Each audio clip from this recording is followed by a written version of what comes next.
Our next speaker has dedicated his life to combating climate change. Please welcome up Doc Denali Brown. Thank you, Brady. So I've been working on climate for the last decade, and I'm really excited about the prospect for AI towards climate science and towards what I think of as climate science V2. So that begs the question, what's climate science V1? Well, traditionally it was to show two things. One, the planet is warming. Two, it's that greenhouse gases, carbon dioxide, methane, and nitrous oxide are causing it. And it's been very successful. If you don't believe climate change is real, that's really on you at this point. It's not on the scientists. The global average temperature is rising, and we could get, we get these slightly more accurate, but it wouldn't change what our response would be. So this next generation of climate science is really going to be all about how do we guide our planetary firefighting?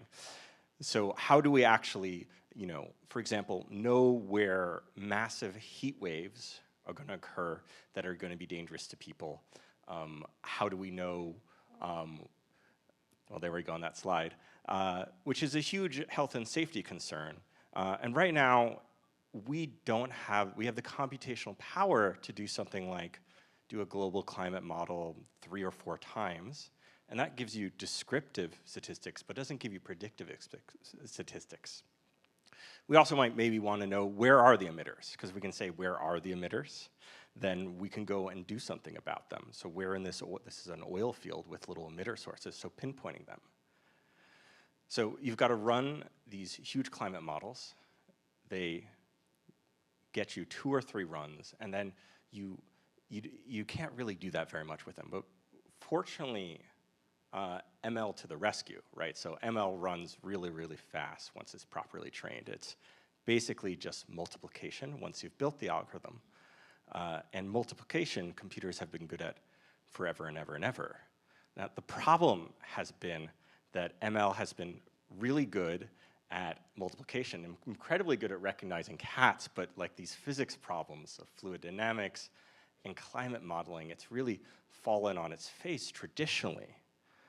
Fortunately, the last few years are seeing a real revolution in this. So I think Fourier neural operators are cooler than large language models because top is fluid dynamics traditionally, bottom is what we're doing with ML surrogate models. And the end goal of that is people have shown like a 45,000 speed up in these weather models, which means you can actually understand, will an individual city likely see a heat wave event? You can start to do predictive weather modeling. So of course, to get there and you expand this to other problems, we need data.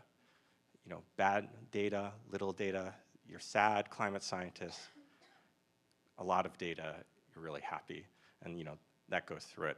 So, a problem I think a lot about is finding these greenhouse gas sources. So these cows are burping methane, you want to make a map, and thereby know which cows and why are burping the methane, so you can know, what is causing it and to change it. And the solution that I've put forward is to actually make fake cows, like out there in the field burping methane. And the advantage of that is you can program them, so you can get the data set you actually need for this machine learning problem. And then if you get that data, you can then build a simulation framework around it and give it to the AI, literally as a game. And AIs are very good at figuring out games.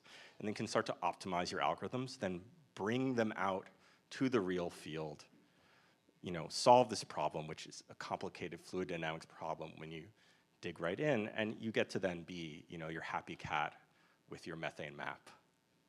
And there are other problems there in climate science that's important too, like if we try to capture tons of carbon by throwing carbon capture rocks in the ocean, we have to deal with the fact the ocean is turbulent, it does a lot of complicated things, and so actually measuring its impact requires better models. Or if we want to cool the planet better with clouds, which is what clouds do, we need to understand the atmospheric physics of little particle formation and evolution, and that also turns out to be a hard computational problem. So we have this ML technology now, and in the next 5 years, we're going to see a transition to the data, getting the data and getting the experiments that'll let it extend to where we have a real ability to understand the full planet. So, thank you for listening to my talk. I know climate talks are sometimes a little bit of a downer, but I think there's a case for optimism with AI.